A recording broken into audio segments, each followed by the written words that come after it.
Bonjour à tous et bonjour à toutes et bienvenue. On est heureux de vous retrouver dans nos podcasts dédiés à l'intelligence artificielle générative. Et là, avec un format un peu spécial puisqu'on le fait directement en visio. Et on a aujourd'hui la chance, l'honneur de rencontrer et d'accueillir Antoine Ménager de la société Lipit, qui a une solution assez incroyable. Salut Antoine. Bonjour Anis, salut Guillaume. Salut Antoine. Et merci d'avoir accepté notre invitation, Antoine. Comme je le disais, voilà, c'est un format un peu nouveau parce qu'on était en général, on accueillait directement nos interviewés en mode podcast, et là, on va le faire à distance. Parce que tu es basé, Antoine, dans quelle ville? Rappelle-nous.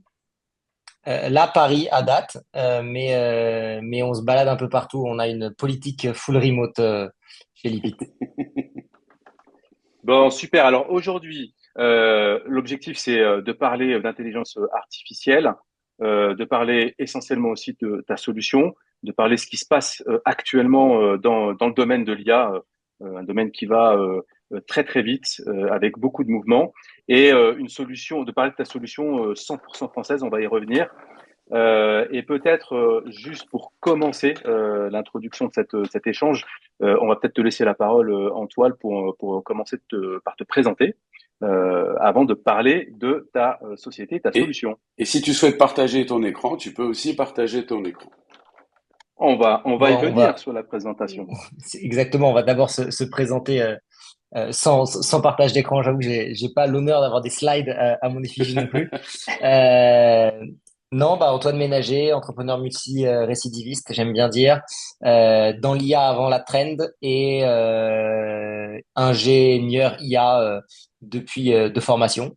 Globalement, moi, ce que j'ai fait, c'est quoi? C'est bon, les grandes écoles classiques parisiennes, j'aime bien dire, d'ingénieur. Et puis ensuite, je me suis retrouvé dans un grand groupe de luxe au niveau politique, donc au niveau que j'espérais à l'époque. Et en fait, je me suis rendu compte que c'était pas fait pour moi, que ça manquait un peu de challenge et de mise en danger tous les jours. Et donc, j'avais besoin de ça. Et c'est là où j'ai créé une première société qui faisait de la traduction automatique en langue des signes pour les sourds et malentendants. Donc, une société d'accessibilité. Pour, dans un premier temps, les directions RH et RSE et dans un second temps, les médias sportifs. Voilà, cette société a été revendue en novembre 2022 et depuis, je me consacre à un nouveau beau projet qu'est Lipit, une solution de traduction automatique vidéo par IA, made in France. Voilà. C'est top. Super, bah donc tu étais déjà effectivement comme tu l'as dit, dans le domaine avant l'heure, avant la hype de l'IA. Peut-être deux mots sur cette société, cette première société que tu as faite. Donc, tu étais déjà en train d'utiliser des outils d'IA dans la solution, enfin voilà, dans tes solutions. Juste peut-être comparativement à ce qui se passe aujourd'hui. C'était quoi l'IA avant 2000, enfin avant la vente Avant novembre et puis 2022.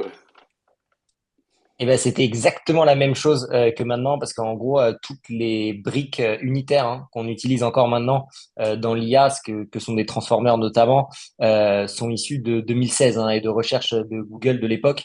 Dans tous les cas, c'est les mêmes briques unitaires, c'est-à-dire les briques les plus basses qu'on utilise. Simplement, ce qui a changé, c'est la puissance de calcul qu'on est capable de mettre en face et le financement de la recherche sur ces briques unitaires pour les transformer en réels produits. C'est la seule réelle différence. Et à l'époque, évidemment, quand on voulait lever 1 million d'euros, fallait se battre pour expliquer que l'IA était vraiment une solution, alors que maintenant, bon, on claque des doigts et on a l'argent sur le compte. C'est quand même non, mais c'est quand même une vraie Ouais. différence dans, on va dire, la tendance globale. Mais on utilisait les mêmes technologies, et pour dire, globalement, nous, on faisait de l'avatarisation en langue des signes. Donc, c'est-à-dire, on capturait entre 3 et 5 minutes d'une personne avec ses mains en avant, etc., dans différentes positions pour pouvoir recréer en fait cette personne qui parle en langue des signes. Et on n'avait pas encore la solution en direct, mais on avait une solution qui était basée sur du GAN conditionnel, qui est une techno qui permet d'aller vers le direct, enfin un temps un pour un, c'est-à-dire que si on commence à processer une seconde à la fin de cette seconde-là, là ça prend une seconde, et donc en fait en balayant doucement une vidéo, on peut faire du direct. Wow. génial. Ouais, donc effectivement, c'est exactement ce que j'ai écouté d'un des pontes de Google et même on en parlait, on va y revenir dessus, de la startup Moshi aussi, qui est un petit peu, on va dire, dans un domaine, on va dire, peu ou prou proche du tien. C'est vrai que c'est quelque part l'IA tel que on le connaît aujourd'hui n'est simplement que la continuité en fait de R&D passé et comme tu l'as très bien relevé de Google. Et que là, par contre, avec OpenAI, en fait, ça a ouvert quelque part la boîte de Pandore sur 1001 projets qui vont beaucoup plus vite et qui permettent de créer des solutions innovantes. Ok, et donc du coup, après novembre 2022, tu vends ta société et là, tu te dis, je vais créer Lipit. Du coup, d'où vient Pas de l'idée suite. Je reconnais prendre quelques mois de vacances c'est mieux. volontiers et monter j'ai monté et que j'ai toujours en parallèle, mais une agence d'automatisation IA pour aider les sociétés à implémenter l'IA au global. Pourquoi j'avais monté ça? En fait, c'est très simple. Je me rendais compte que tout le monde parlait de tout et n'importe quoi sans être conscient de ce qu'il y avait derrière. Et moi, j'avais envie d'aborder les entreprises en mettant un warning un peu violent qu'ils n'avaient pas trop envie d'entendre à l'époque, mais en disant attention, les vrais produits, ce sera en 2025. Là, on est encore en phase de R&D. Faites attention. N'implémentez pas tout n'importe comment. Vaut mieux aller plus lentement, mais être certain de ce qu'on fait plutôt qu'aller trop vite.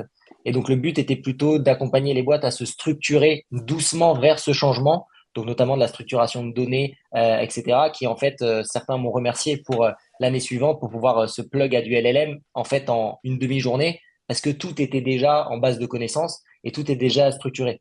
Le problème des boîtes à l'époque, c'est que ça vendait un peu de la magie sur étagère, alors que c'était pas le cas. Et donc, il fallait faire un tout petit peu attention. Et ça me permettait de garder un pied, évidemment, aussi dans le monde business et savoir quels étaient les intérêts, les besoins au global des entreprises sur l'IA.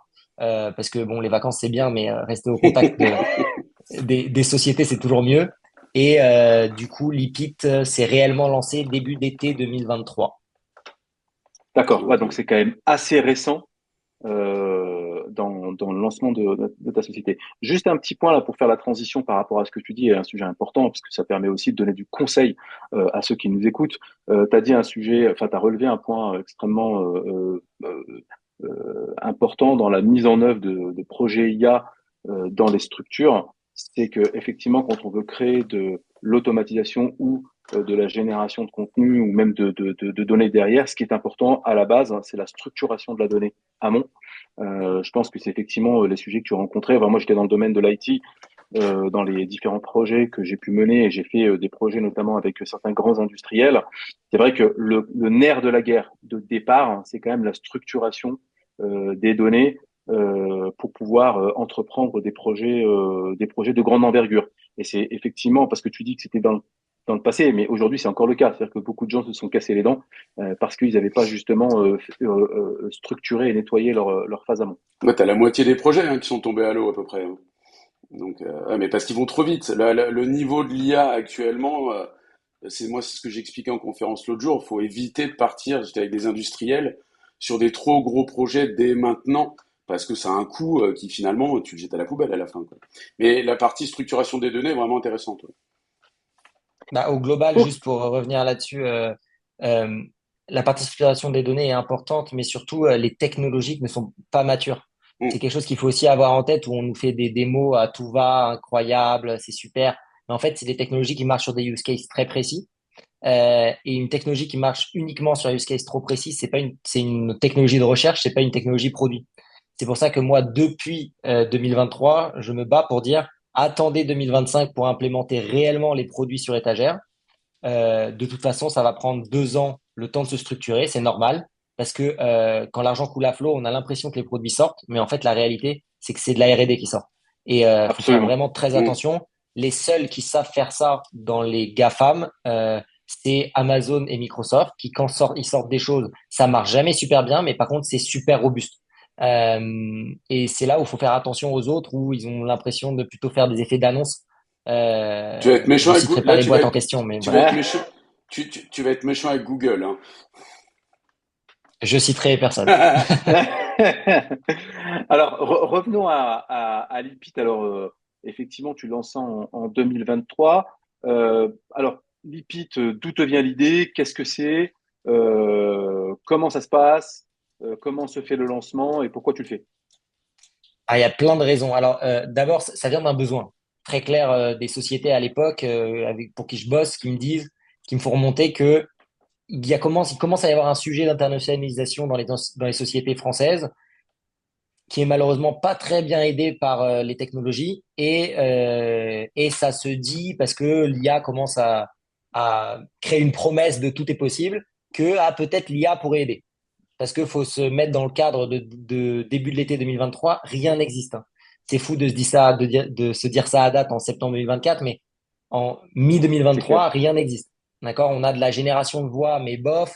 Le lip sync, personne n'en a jamais entendu parler. Enfin voilà, il y a plein de choses. Bah, les gens ne sont pas conscients. Pour l'instant, on a ChatGPT et tout le monde est content. Euh, non, mais c'est vraiment une Ouais, réalité qui est dure à comprendre un an après avec autant d'évolution, mais c'est vraiment le cas. Et donc, C'est à clair. l'époque, je récupère ça. Moi, j'ai déjà fait de la trad, enfin de l'interprétation pour être plus exact, puisque la traduction c'est écrit, l'interprétation c'est oral.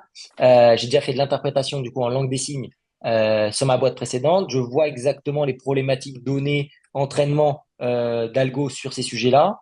Et surtout, la première boîte enfin, je finis par vendre la première boîte pour des raisons de problèmes avec les agences d'interprètes en langue des signes qui ont l'impression qu'on va voler leur boulot.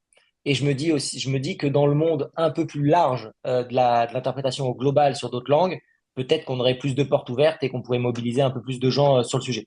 Voilà. Spoiler, non. Mais je le croyais à l'époque. Voilà. Ok, et donc du coup, tu lances ça parce que dans la précédente boîte, tu étais comment dire, un peu seul aux commandes, seul aux manettes. Tu étais déjà avec, enfin, t'étais avec Non, j'étais des associé. associés, associés. Ok. Et là sur Lipit, justement, bah qu'est-ce que, enfin, cette idée, tu la lances seul, t'es entouré. Comment ça se passe en termes de lancement de projet? Bah, en fait, c'est très simple. Je m'enferme pendant un mois pour sortir quelque chose.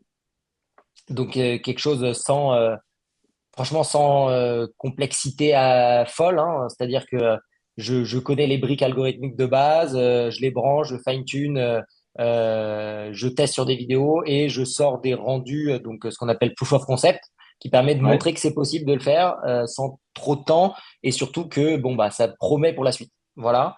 Je fais ça, je sors quelque chose et là je commence à le montrer autour et notamment les sociétés qui m'avaient dit, nous ça nous intéresserait d'avoir un truc de trad. Et là, on a fait waouh, puisque à l'époque, on est du coup milieu de l'été 2023, donc on est avant Agen, on est avant Synthesia, on est avant tout en fait. Et donc, je fais ça, et donc vous imaginez l'effet waouh qu'a fait Agen. Donc, moi, j'avoue que je me mords un peu les doigts de pas avoir communiqué à l'époque dessus, mais putain. ça fait partie du jeu.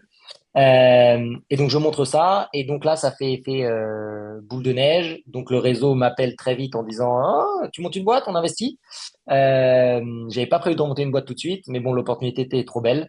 Du coup je saute au fond de la boîte avec 300 000 euros sur le compte jour 1 et je commence à chercher une équipe pour pouvoir faire ça. magnifique, super. Et donc, Chapeau. ouais, bravo, bravo, franchement, parce que effectivement, comme tu le dis, et c'est d'ailleurs un des sujets, tu es aujourd'hui en face de sociétés américaines qui, elles, peut-être captent peut-être beaucoup plus de capitaux qu'ici en France. Et comme tu l'as dit, parfois, c'est aussi, quand on a des idées de cette nature, le marketing de départ qui peut aussi mettre en lumière ce type de solution. En tout cas, c'est une société française qui crée une solution française pour l'international. Chapeau déjà pour ce premier pas. Donc depuis 2023, qu'est-ce qui se passe aujourd'hui, enfin entre 2023 et aujourd'hui, c'est quoi le chemin de Lipit? Avant de parler un peu de la solution plus en détail, mais c'est quoi le chemin de Lipit depuis que tu as commencé? Alors moi, j'aime bien dire, dans l'entrepreneuriat, le temps, il est démultiplié par deux, voire par trois. C'est-à-dire qu'on a toujours l'impression que ça fait 3 ans qu'on bosse sur un truc alors que ça fait un an. Donc, il s'est passé évidemment beaucoup de choses. Globalement, en fait, le premier step, c'est de recruter un CTO, donc un chief technique qui est capable d'assurer le développement réel et le scale de la solution. Parce que moi, je suis un GIA, je connais bien les problématiques, etc.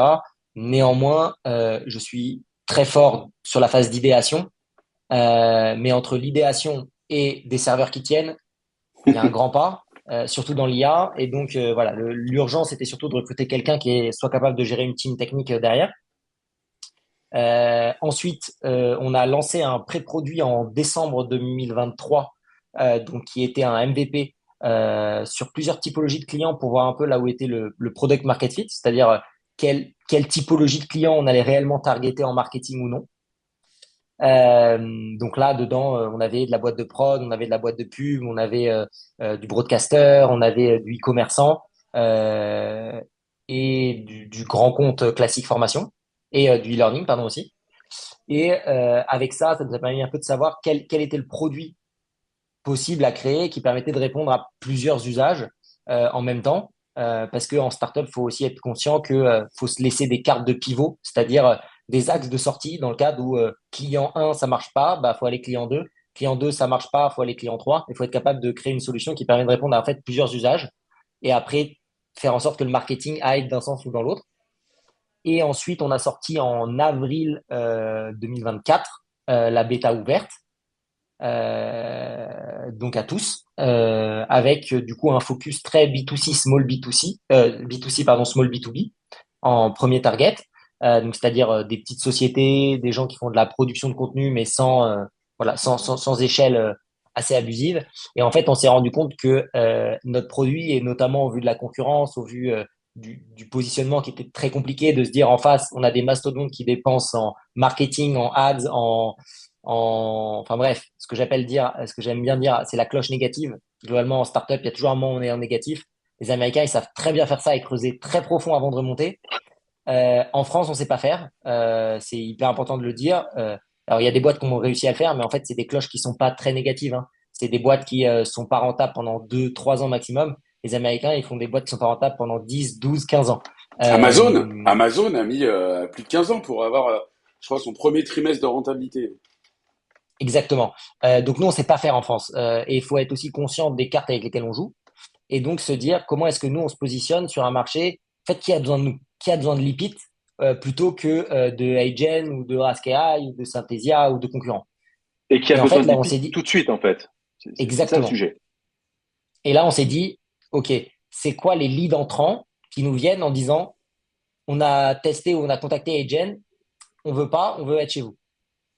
Et en fait, c'est du grand compte et du média et des gens qui ont besoin de sécurité. C'est pas pour rien qu'on est made in France. Les données des utilisateurs ne quittent pas Paris. On est en partenariat avec Scaleway sur le cloud. On détient nos algorithmes, ce qui est très, très, très rare à date dans le marché global de l'IA. Et ça nous permet, nous, de servir des clients comme du Safran, du Thales, du BNP, du Crédit Agricole, Ah ouais. c'est-à-dire des boîtes qui ne peuvent pas se permettre d'envoyer les données aux États-Unis et en particulier aux boîtes immatriculées au Delaware, comme tous les concurrents qu'on a. Ouais, ouais, absolument. C'est que effectivement la notion de sécurité, elle est fondamentale, encore plus effectivement avec des sociétés sensibles que tu viens de citer, enfin qui sont dans des secteurs, dans des secteurs sensibles. Alors, ce qui est génial dans l'échange, c'est qu'on parle à la fois d'entrepreneuriat, de start-up et en même temps de technologie. C'est cool et on voit que tu as plein d'énergie. Et donc du coup, là, pour aller un cran plus loin, pour comprendre, donc effectivement, Lipit à date, c'est combien de personnes? Euh, Où est-ce que vous en êtes? Combien de clients? Voilà, juste pour donner une petite photo de synthèse un petit peu de la situation actuelle. On a un peu plus de 4000 clients. On a 6 personnes full-time à date chez Lipit, 7 développeurs en externe. Je parle, quand je dis développeur, on a du full stack, on a du ML engineer, on a un peu de recherche. Et au total, c'est un package de 18 personnes avec prestataires autres que tu peux imaginer pour une boîte dessus. Euh, je citais des grands comptes parce que on est très proche, en particulier des directions de communication et de marketing Ouais, dans les grands groupes. Pour une raison toute bête, c'est que en fait, on oublie souvent, on a l'impression que les réseaux sociaux sont le centre de l'information et de la vidéo. En fait, la réalité, c'est que maintenant, la vidéo ruisselle dans les entreprises, que ce soit pour la Absolument. communication Mmh. interne, externe ou pour la formation en Ouais. continu. Et c'est là où nous, on est très fort. Quand je citais des boîtes de défense tout à l'heure, une boîte de défense, une formation pour ces jeunes cadres qui viennent d'arriver, vous imaginez bien que il n'a pas forcément envie que sa formation se retrouve Dans le sur Delaware. Internet et dans le Delaware. Voilà. Et ouais, tu dis les directions de communication et marketing, mais c'est plutôt les directions RH, là, du coup, aussi que tu vises là en termes de cible client. Alors maintenant, il y a beaucoup de grands groupes qui ont des directions de la formation en direct. Ouais, Donc, je les cite en général plutôt comme ça parce que ils sont plus ou moins liés au RH. Ça dépend des entreprises. Mais oui, oui, on a aussi du RH, mais globalement, on est plutôt sur les responsables digital innovation côté RH plutôt que le RH pur gestion, on va dire salarié. Et plus donc formation, du 4000 coup. clients. J'ai juste plus formation actuellement. En fait, là, il y a vraiment une demande autour des formations, de la traduction des formations. Ouais, totalement. Et en fait, la plupart des clients sont des groupes avec des filiales, par exemple, Ouais. internationales. Et je parle de formation, mais on peut parler aussi de comités stratégiques, de conférences en ligne, de présentation de nouveaux produits mis à l'échelle qu'il faut faire comprendre aux différentes entités internationales. Donc c'est clairement sur ces créneaux-là, en tout cas, que nous, on est très bons et sur lequel on a spécialisé aussi la traduction, en fait. Il faut être conscient qu'au fur et à mesure, on peut pas tout faire parfaitement en niveau de qualité d'interprétation et de traduction. Et donc, nous, plus on s'oriente dans la formation et plus on s'oriente sur des sujets précis, à savoir médias, luxe, médias, luxe, pardon, santé, finance, sport, assurance, ça fonctionne, en fait. Et plus la Ouais, base de connaissances qu'on agrège, nous, permet de servir correctement nos clients. ouais, plus ton modèle il est entraîné, mieux c'est, plus tu es précis dans l'output que tu vas livrer. Du coup, 4000 clients, c'est une belle performance. En un an, c'est énorme. Franchement, bravo, parce que comme ça, sortir ta solution en quelques mois et aller performer auprès d'autant de personnes, c'est quand même une belle performance, faut quand même le souligner. C'est clair. C'est Euh, gentil, merci. C'est du travail, mais on va dire que la dynamique est bonne. Eh ben écoute, on te souhaite que de belles choses pour la suite. Si on revient un peu sur la solution Lipit en tant que telle, voilà, parce qu'on a parlé de la société, on parle de voilà, ta situation actuelle, mais concrètement, qu'est-ce que fait Lipit en termes voilà, de solution? Quel est le bénéfice que tu apportes à tes clients? On a un petit peu évoqué le sujet, mais techniquement Concrètement, parlant et plus précisément. Alors, on fait de la traduction automatique par intelligence artificielle de vidéo ou d'audio. Donc ça veut dire quoi? Ça veut dire qu'on prend en entrée une vidéo ou un audio et on sort cette même vidéo ou cette même audio avec exactement le même temps, exactement les mêmes voix, exactement le même contenu, mais dans une nouvelle langue. Quand je dis vidéo, c'est hyper important de comprendre que sur une vidéo, il y a plein de choses. Sur une vidéo, on peut avoir des éléments visuels, donc du texte qui apparaît, des slides, du motion design, peu importe ce qui peut apparaître, mais globalement, il y a des choses qui apparaissent à l'écran en dehors des visages. Tout ça, nous, on le traduit in place. Ça veut dire quoi? Ça veut dire que, par exemple, une slide, s'il y a un titre énorme en rose et un petit texte écrit en bleu en dessous, bah, nous, ce qu'on va traduire, c'est la même chose. On détecte en fait la police, le gros texte sera traduit en rose et le petit texte sera traduit en bleu petit aussi. ah Donc ça, ouais, c'est très important. Et cette traduction-là match ce qui est dit à l'oral. Je prends un exemple tout bête, souvent pour comprendre, la boîte à questions, je sais plus sur quelle chaîne est diffusée, et ben, les personnes lisent une question avant d'y répondre. Ben, en fait, on est d'accord qu'il va falloir que ce que dit la personne à l'oral matche la traduction qui est faite à l'écran. ah oui. Absolument. Voilà. C'est C'est pour ça bien. que ce processus de traduction visuelle est fait à la toute fin, c'est-à-dire après la génération des voix, pour être certain de matcher ce qui est dit. Ensuite, dans une vidéo, il y a du son. Le son, il y a des voix, mais il y a aussi des effets visuels, de la musique, peu importe ce qui se passe en fond. Nous, on sépare ça, on garde les voix d'un côté pour pouvoir les cloner et les traduire, et on garde les éléments sonores de l'autre pour pouvoir les rajouter à la fin. L'avantage de ça, c'est que ça permet de conserver le naturel d'une vidéo. J'aime bien dire, les avatars, c'est super, mais pour l'instant, c'est pas naturel. Et c'est pas naturel, pas du fait des expressions faciales, etc., parce que ça évolue très vite et c'est super, mais c'est pas naturel dans le sens où il va pas y avoir de sourire bizarre en réaction à quelqu'un. Il va pas y avoir de son de table, de micro, de choses qui en fait font naturel et font humain. Et en fait, le gros challenge de l'IA va être de faire humain dans les années à venir. Absolument.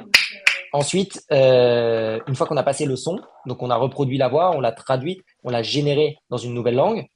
Qu'est-ce qu'il faut faire maintenant? Il faut faire en sorte que les visages qui bougent, associés à chaque voix, ont les lèvres qui bougent pour matcher ces nouvelles voix et ce nouvel audio, simplement. Et ça, c'est ce qu'on appelle la synchronisation labiale. nous, nos algorithmes associent automatiquement chaque tête à chaque voix pour être certain que même si c'est moi qui parle, mais c'est Guillaume, par exemple, qui est filmé, parce que peut-être il a une expression, il a quelque chose pour réagir à ce que je suis en train de dire, et ben, Guillaume ne va pas avoir la bouche qui bouge alors que c'est moi qui est en train de parler. Ma voix est associée à mon visage. Et inversement pour Guillaume. Et du coup, et ça traduit donc c'est mon job, ça traduit les PowerPoint, quoi. Ça, Ça traduit les PowerPoint. On est là, la feature de donc, ce qu'on appelle text in painting. Donc nous, on le fait déjà pour pas mal de clients en custom. Là, on est en train de le sortir pour l'ensemble des clients en direct sur la plateforme. d'accord. Et nous, on a deux offres chez Lipit pour terminer sur le Hmm. produit en tant que tel. On a deux offres. On a une offre qui est l'offre, tu utilises la plateforme, tu traduis toi-même tes vidéos. Tu as évidemment la possibilité de vérifier le texte dans la langue originale, vérifier la traduction si tu as, et, euh, vérifier tout ce qui se passe pour être certain que ce soit bon. Mais ce qui est hyper important, c'est que nous, on a une deuxième offre aussi où on fait intervenir des interprètes sur le résultat des traductions Ouais, pour vérifier. pour qu'ils puissent vérifier. Nous, c'est gagnant pour nous et gagnant pour le client. Pourquoi? Parce que le client, eh ben, il a une qualité d'interprétation qui est parfaite, surtout par rapport à son secteur, puisqu'on travaille avec des agences d'interprètes certifiées ISO 17100, qui sont la norme au minimum dans la traduction et l'interprétation. Et à côté de nous, ça nous permet en fait de réentraîner nos algorithmes sur ce qu'on a Absolument. entre une traduction et une réelle Ouais. interprétation faite professionnellement. Et c'est pour ça que nous, on pense qu'en fait, demain, on sera meilleur, et notamment sur la partie live dont je parlerai plus tard. Mais c'est parce qu'en fait, ça fait déjà un an qu'on travaille main dans la main avec des gens humains qui améliorent en fait le résultat de cette IA et sur lesquels on se base. Si on entraîne l'IA avec l'IA, le problème, c'est On est qu'on atteint vite d'accord. un palier. Ouais. Absolument. Et ok, super. Donc un produit extrêmement riche. Alors je veux revenir sur quelques sujets justement sur ton produit, peut-être pour de manière didactique. Il y a quand même parce que c'est magique de se dire demain, je prends une voix française et tout d'un coup en traduction, je vais aller cloner la voix, synchroniser effectivement les lèvres, etc. Essayer de garder un naturel. Et tout ça, en fait, est basé sur un certain nombre de technologies. Alors, on va commencer juste par la première chose, c'est comment dire, la reproduction de la voix. Alors, comment vous faites, parce que c'est quand même un sujet qui est quand même assez passionnant pour que ce soit naturel. Comment vous faites hein, pour reproduire la même voix que je pourrais avoir dans une autre langue, tout en gardant le même naturel? Alors, donc il y a la réponse simple et la réponse plus compliquée. Si on reste sur la réponse simple, globalement, donc c'est du clonage de voix. Le clonage de voix, le but, c'est de passer d'une onde, d'accord, à une représentation vectorielle, donc c'est-à-dire à des embeddings. Vous avez certainement dû entendre ça un peu partout parce que les gens commencent à comprendre ce que c'est, mais c'est des représentations vectorielles de la voix. Et ensuite, nous, qu'est-ce qu'on fait? C'est qu'on vient mettre du texte en face et on va matcher ce texte avec ces embeddings de voix pour que ce qui sorte corresponde au ton, au rythme et à l'intensité de la voix. Quelqu'un qui Donc, chuchote, quelqu'un qui crie, quelqu'un qui voilà. Euh, Au global, dans tous les cas, ça permet de conserver votre voix. On vous reconnaît. Le problème, c'est que c'est super, mais avec ça, on garde pas les émotions. Le rythme, des fois, il est un peu approximatif. Et surtout, en fait, il y a plein d'autres problématiques qui arrivent en jeu, Les accents? que ce soit ouais les accents, mais l'intonation, on a aussi en fait derrière les émotions, il n'y a pas que les émotions, il y a aussi le fait que si vous criez un moment, ensuite vous parlez moins fort, en fait ça va lisser, c'est-à-dire que ça va y prendre une moyenne globale de votre voix. Euh, donc nous donc nous qu'est-ce qu'on est en train de faire et pour faire ça pardon pour terminer sur cette partie-là, pour faire ça globalement tout le monde fait la même chose, en tout cas à date, c'est speech to text, texte traduit, text to speech. Ok. Le problème de ça, c'est que vu qu'on reste pas en embedding sur la voix, c'est-à-dire qu'on garde pas les caractéristiques du segment de la voix qui vient d'être passée. Donc, par exemple, je suis en train de crier entre la seconde 1 et la seconde 3, mais entre la seconde 3 et la seconde 4, je chuchote. En fait, le problème, c'est que vu qu'on repasse en texte, on perd ces informations-là. Donc, nous, on essaye de les garder. On essaye de garder des informations comme ça pour les réimplémenter à la fin. Mais honnêtement, on n'est pas au niveau d'un speech to speech. Et c'est pour ça que là, ce qu'on est en train de sortir, les nouveaux modèles sur lesquels on travaille, c'est du speech to speech. Donc ça veut dire quoi? C'est en fait très grossièrement un speech to text, text to speech, mais qui reste à un niveau d'embeddings, c'est-à-dire qu'on ne repasse pas par du texte et on va traduire la représentation vectorielle. Ça veut dire qu'on va traduire en gros des vecteurs parce qu'on n'a pas besoin de repasser par le texte. L'IA n'a pas besoin de repasser par le texte. C'est nous, humains, qui aimons ça parce que c'est comme ça qu'on comprend ce qui se passe. Mais en fait, la réalité, c'est que l'IA, elle n'en a pas besoin. Et donc, c'est ce qu'on est en train de faire sur un nouveau modèle qui est à l'origine de notre future offre fin d'année de live translation T'es très doué avec pour Voice Coding Ouais, API. expliquer, très doué pour expliquer quelque chose de très compliqué, mais vraiment, moi j'ai appris plein de choses. C'est super. Ouais. ouais, bravo, parce que c'est effectivement pas si simple que ça de suivre la mécanique derrière, et c'est assez pédagogique. Donc le clonage de voix, très clair, et puis il y a effectivement, tu as parlé des émotions, il y a beaucoup d'avancées sur le sujet actuellement, avec plusieurs annonces qui sont faites, où effectivement l'idée c'est de reproduire une conversation naturelle, notamment qui tienne compte effectivement du niveau d'intensité et de tout un tas de paramètres qui vont permettre en effet de pouvoir, comment dire, créer justement et reproduire que ce soit du clonage de voix ou même de l'échange de manière totalement naturelle. Donc ça, c'est la partie clonage de voix. Le deuxième sujet, c'est effectivement, alors moi, ce qui est fascinant, c'est la synchronisation labiale. Parce que, je veux dire, tu as quand même d'une langue à l'autre des mouvements de lèvres qui sont totalement différents. Alors là, comment technologiquement, techniquement, vous y prenez pour justement, après avoir fait cette traduction et ce passage, comment vous vous y prenez, quelle techno vous utilisez, voilà, c'est quoi le process, Alors, il y a dévoile-nous tes deux, secrets. pour la synchronisation labiale, il y a deux choix à date d'un point de vue technologique. Vous avez deux choix. Soit on passe par l'avatarisation, même l'avatarisation rapide, d'accord? C'est ce que fait notamment iGen, c'est ce que fait Synthesia, Absolument. etc. Donc c'est l'avatarisation. Ok, c'est très rapide, mais c'est l'avatarisation. Ça veut dire qu'en gros, on va venir balayer l'ensemble de la vidéo et l'ensemble des informations qu'on a d'une personne avant de créer une sorte de double numérique qu'on peut ensuite rematcher au bon endroit pour pouvoir le faire parler dans la bonne langue. Nous, c'est pas ce qu'on fait, pour une raison toute bête, c'est que nous, de base, tous les algorithmes qu'on a développés ont pour destination le live.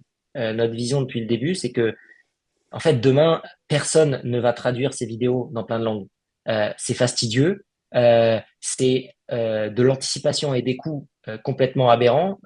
J'ai une antenne en Pologne, mais pourquoi traduire mes vidéos en polonais? Non, seulement si les Polonais un jour ont besoin de regarder ma vidéo, elle sera traduite dans leur langue. Et c'est là où c'est pour ça qu'on travaille avec des broadcasters en ce moment énormément, parce qu'en fait, le vrai sujet, c'est plutôt comment rendre accessible des choses qui ont déjà été produites, rendre accessible dans une autre langue Dans en la live. langue. Mais oui, parce que c'est la même chose. Hein, Google, enfin YouTube vient de sortir leur annonce de automatic dubbing pour les 100 000 chaînes qu'ils ont ouvertes. Waouh, incroyable. En fait, la réalité, pour connaître des gens là-bas, en fait, il y a des gros problèmes de coût. Parce que c'est quoi? Ça veut dire qu'on doit stocker 5 fois plus de vidéos. Ouais.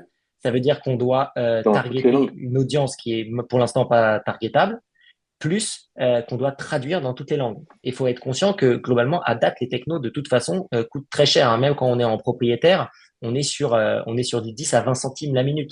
C'est énorme hein, d'un point de vue C'est très technologique cher. dans tous les cas. Et donc, imaginez ça sur un flux YouTube avec les milliards de vidéos uploadées tous les Ouais. jours. C'est assez compliqué. Donc, en fait, nous, on pense que demain, c'est pas ça la solution. Demain, c'est la traduction live de tous les éléments visuels et vocaux qui peuvent apparaître dans une vidéo. Donc nous, de base, on a cette vision-là du live. Donc nous, la partie avatarisation, on a oublié, parce qu'en fait, l'avatarisation, c'est pas live, on a besoin d'avoir de l'info de la personne. Donc, qu'est-ce qui se passe? Nous, on est passé sur un GAN conditionnel. Un GAN conditionnel, c'est quoi? C'est une technologie qui permet en fait de donner des guidelines, si vous voulez, à une IA qu'on a pré-entraînée. Donc, des guidelines, ça peut être quoi? Ça peut être des traits du visage, ou ça peut être par exemple un screen de la frame précédente. Qu'est-ce que je vais faire sur la frame 2 si sur la frame 1, j'ai telle ou telle image? Et en fait, nous, c'est ça qu'on fait. Donc, c'est ce qu'on appelle un modèle progressif. Donc, c'est-à-dire qu'on travaille par chunk et par batch. C'est-à-dire qu'on avance dans la vidéo. Et en fait, le processus, on n'a pas besoin de la vidéo complète pour faire pour faire le lip sync du début de la vidéo. On a besoin de seulement une image. Et en fait, ça, demain, permet de faire du live. Voilà. Donc, Et toi, tu du appelles, coup, ce que faut tu appelles retenir live, ça veut dire je fais un zoom, je parle en français, et de l'autre côté, Et ils en temps l'entendent réel, dans c'est la langue. traduit. Ah ouais. exactement. Exactement. Il y a une startup qui fait la même chose que nous, qui a à peu près la même tech et on les connaît très bien, qui s'appelle Sync Labs aux États-Unis, Oui, qui sont passés par YC. Donc on les connaît très bien pour vous dire, on a un Slack en commun. Euh, Parce qu'on a les mêmes problématiques sur exactement les Ah mêmes ouais. types de modèles. Eux ont d'autres projets et font d'autres choses, donc c'est cool. Mais voilà, c'est vraiment des technologies qui sont séparées de l'avatarisation. Il faut vraiment comprendre que c'est deux technologies qui ont rien à voir. Bien sûr, bah, justement, quelle est ta vision de la batarisation et surtout son avenir? Parce que c'est vrai que c'est un petit peu le parti pris de certaines solutions. Et donc, du coup, ouais, c'est quoi ta vision sur ce sujet-là et surtout, voilà, pour, on va dire, les prochains mois, prochaines années? Alors moi, je pense que l'avatarisation, on va avoir un pic de consommation en gros 2025-2026. Et Je après, pense elle que ça va disparaît. s'essouffler. Ouais. Ouais, ça va s'essouffler un peu. euh, pour une raison toute bête, c'est-à-dire qu'en fait, soit on crée des fausses personnes qu'on fait parler, et c'est super, ça crée du cinéma, comme on discutait juste avant, ça fait des super choses, ou soit on se base sur des vraies personnes. Mais en fait, l'intermédiaire, le méta-humain, ce qui a voulu être créé depuis... Enfin, faut être conscient que le méta-humain, ça fait 15 ans que ça va être créé par Meta. Ça ne marche pas. Enfin, je veux dire, ça n'a jamais pris pour une seule raison, c'est qu'en fait, c'est pas que le niveau naturel n'est pas atteint. C'est pas du tout ça. C'est que si on veut interagir en tant qu'Antoine, en tant que Guillaume, en tant qu'Anis, ben, on veut interagir en tant qu'Antoine, en tant que Guillaume, en tant qu'Anis, pas en tant Absolument. que double d'Anis. Les seules solutions, d'après moi, qui vont continuer à être utilisées en tant qu'avatarisation, c'est pour les profils ultra qualifiés, ce que j'appelle les C-level, qui n'ont pas de temps à associer. Typiquement, les vœux d'un président de grande boîte. Ça fait Ouais. chier tous les présidents de grande boîte. Faut être conscient. Euh, Autant les Ça va nous faire enregistrer. plaisir, là. Non, mais c'est la réalité. Non, non, mais Autant les enregistrer avant, être capable de leur faire dire ce qu'ils veulent. Limite, ils regardent la vidéo et c'est fini. L'éclairage est nickel, pas besoin de se déplacer, etc. Pareil pour des interventions à distance. Souvent, moi, je prends l'exemple quand j'étais à l'ENSTA Paris, mais on a eu le CFO de Total qui a fait une intervention pour notre remise des diplômes.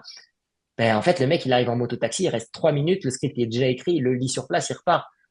Quel est l'intérêt versus avoir un avatar qui nous pop et qui nous parle à distance? Honnêtement, il n'y a pas de non, différence. mais t'as plein de cas d'usage comme ça que tu pourrais imaginer, ne serait-ce que même, voilà, vis-à-vis de vidéos commerciales auprès de clients, de vidéos de présentation de produits. Voilà, t'as plein de cas d'usage quand même où effectivement, tu peux avoir de la matière et puis de l'intérêt à cloner effectivement sans dépenser, comment dire, des dépenses assez importantes. Je sais qu'il y a pas mal de débats sur justement, aussi, le monde des vidéastes et autres par rapport à tout ça, où là, effectivement, tu pourrais tout à fait avoir ton clone pour, quelque part sur un certain nombre de sujets, ne pas avoir ni à te déplacer, ni à faire appel à toute une armada de production, et en effet pouvoir produire avec ton avatar un stand de messages, qui vont servir certains sujets, quoi. Bah, en gros, pour moi, faut résumer ça en disant les avatars permettent de se dédoubler, mais en fait, la traduction et nous, ce qu'on pense réellement sur la traduction live demain, c'est qu'en fait, c'est super de se dédoubler. La production de vidéo va exploser, mais globalement, on peut pas multiplier cette production fois 10, fois 50, fois le nombre de langues. C'est pas possible. En fait, que ce soit d'un point de vue éthique ou que ce soit même d'un point de vue juste serveur et coût. En fait, faut imaginer que YouTube, si je me trompe pas, je crois que YouTube a été rentable l'année dernière. Euh, c'est de l'hébergement vidéo. Ils font que ça. Faut être conscient que Absolument. il y a quand même une problématique de coût derrière et qu'on peut pas à l'infini sur les prochaines années creuser non plus Et la t'as terre et toutes les ressources. je crois que c'est Udemy, je sais plus, en grosse marketplace de formation.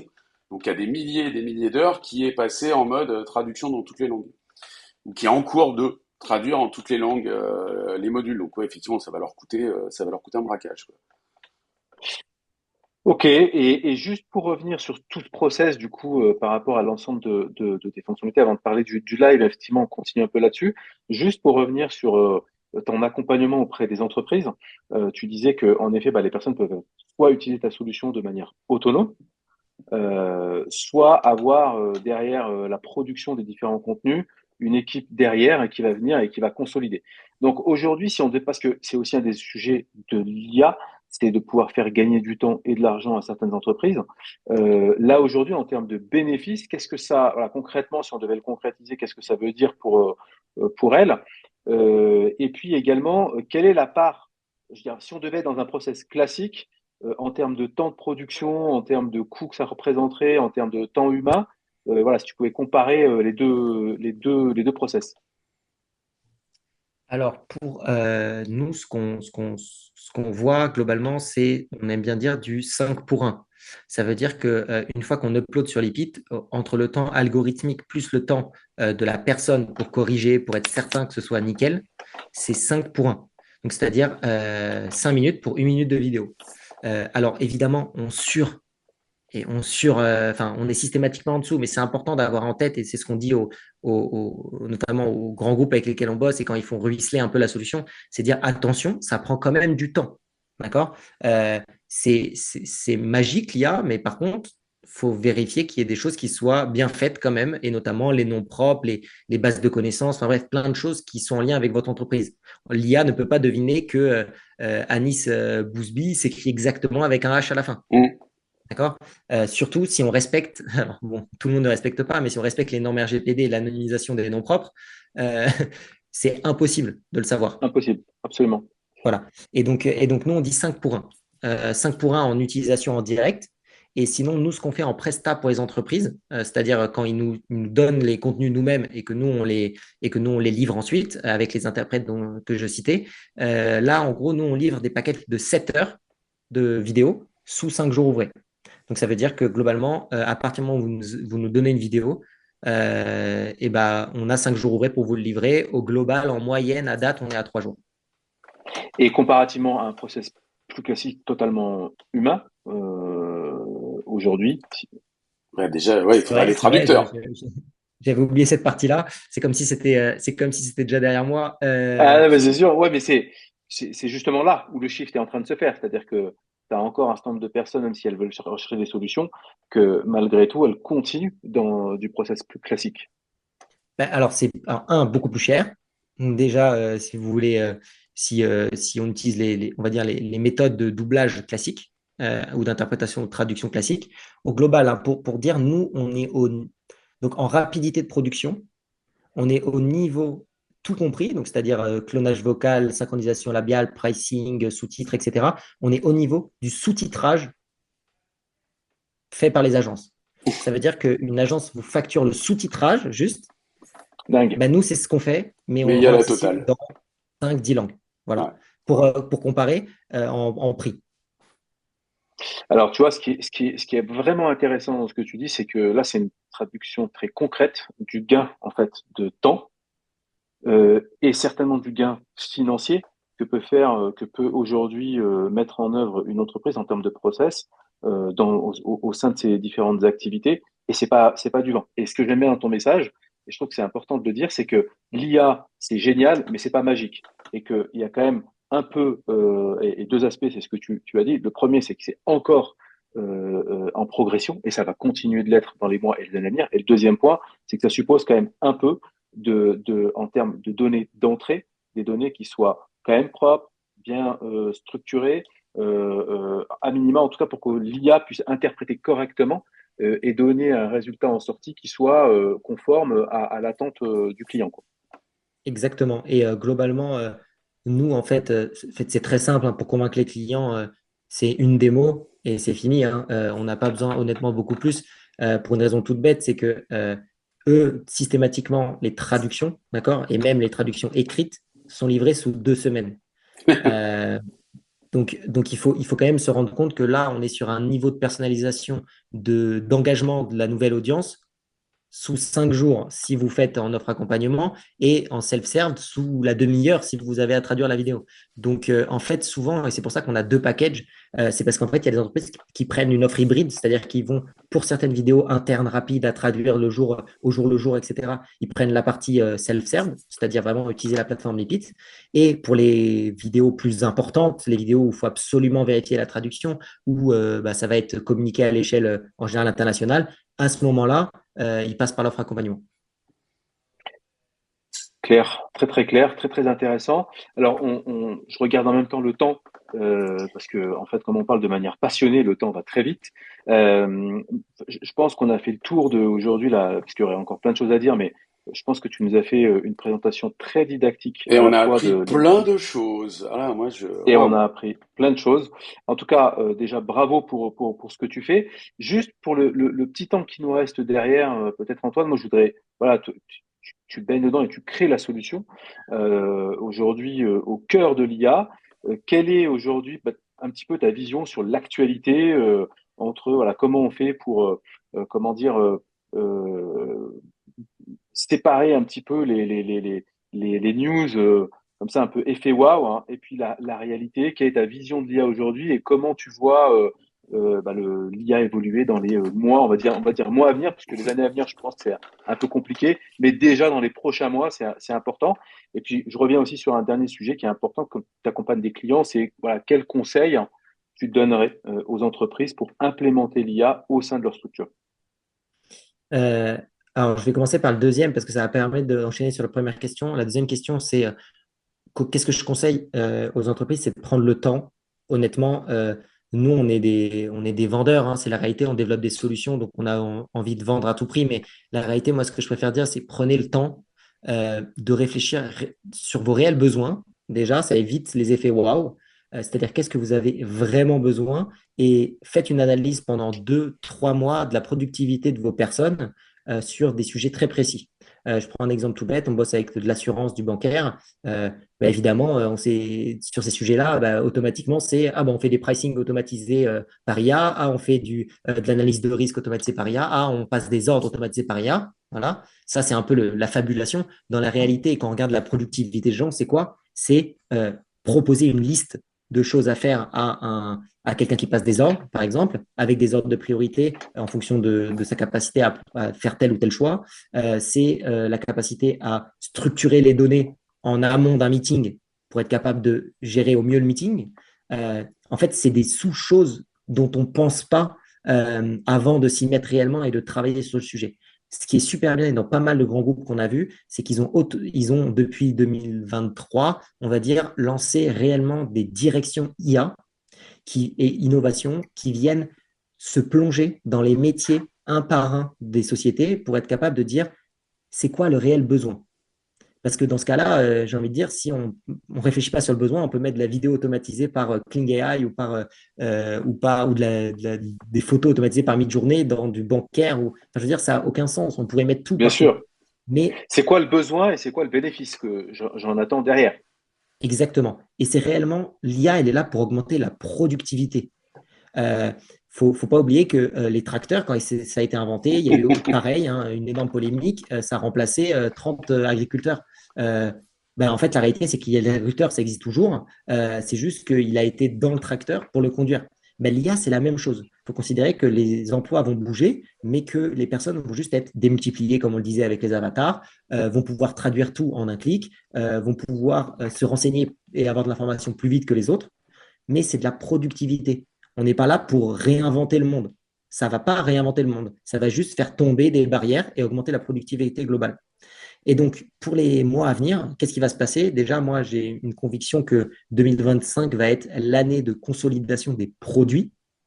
Pour l'instant, comme je disais, on est sur de la technologie, donc c'est-à-dire tout le monde montre ce qu'il sait faire, c'est super.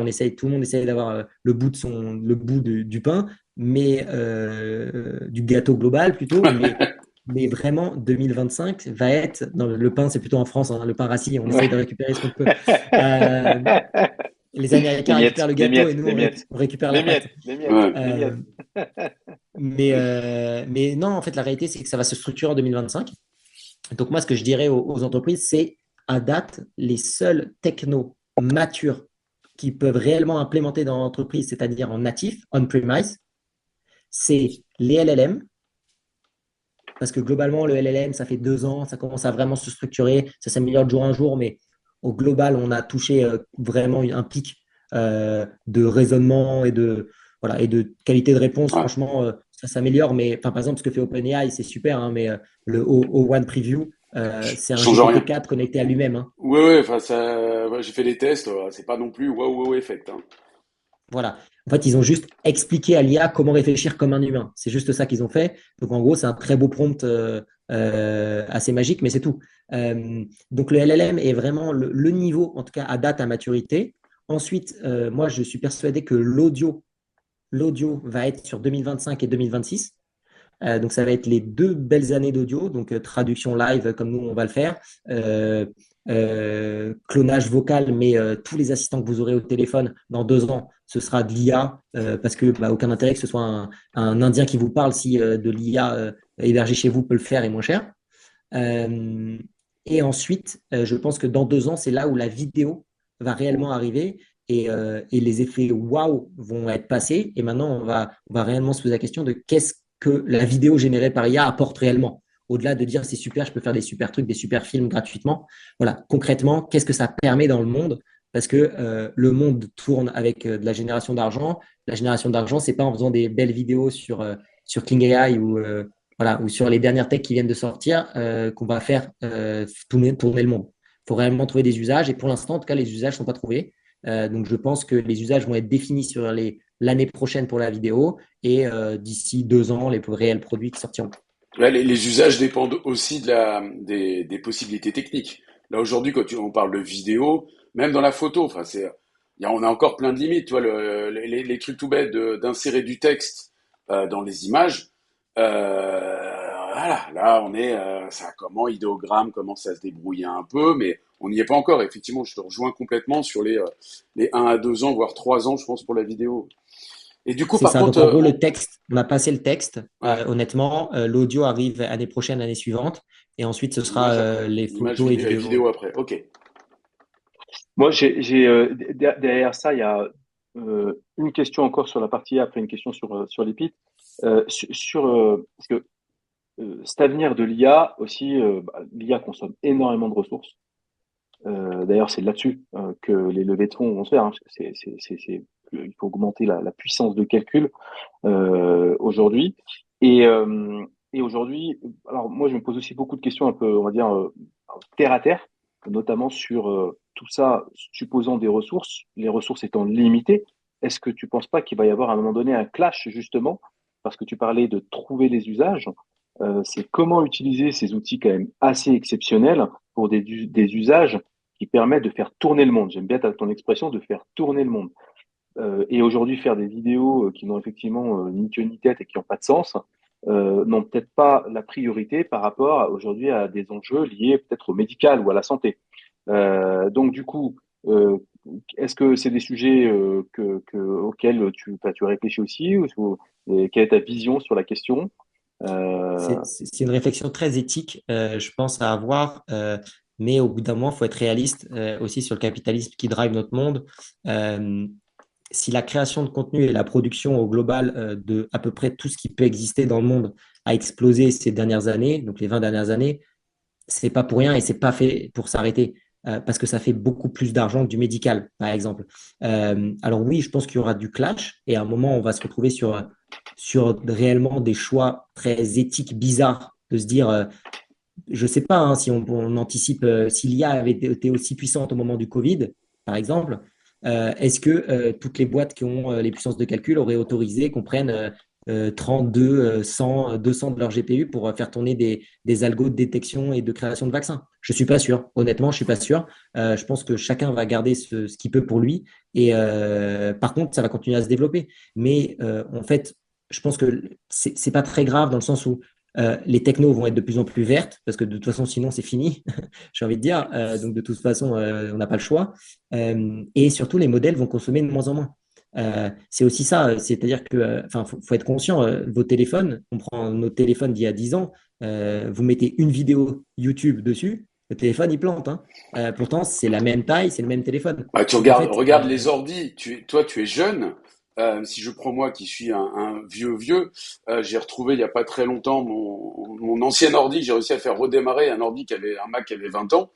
Et les vidéos, c'est gaguesque, effectivement. Et les vidéos, c'est même une vidéo longue, elle faisait 20 mégas, 30 mégas, 40 mégas. Maintenant, on est en gigas, voire en mégas, en dizaines de gigas, quoi. Donc ouais, complètement. et pourtant, les composants de base d'un ordinateur n'ont pas tant changé que ça. Mm. Ça a évolué, ça s'est optimisé, mais on n'utilise pas forcément plus de ressources maintenant. Franchement, le meilleur exemple de ça, c'est que tout est basé sur des transistors. Les transistors, c'est des petits bouts de métaux Les processeurs, précieux, voilà. euh, mais en fait, on augmente le nombre de transistors, Là, on se dit, oh merde, ça veut dire qu'on augmente la consommation de ressources. Non, parce qu'ils sont de plus en plus petits. Ouais. Ça prend toujours la même place, la même place. Donc, en fait, c'est le même nombre de ressources, c'est juste que c'est de mieux en mieux fait. Et en fait, demain, on aura à date une carte, je sais pas, une GTX, je sais pas combien de chez Nvidia qui prend à date à peu près la taille de votre ordinateur portable. En fait, demain, ça rentrera dans un téléphone.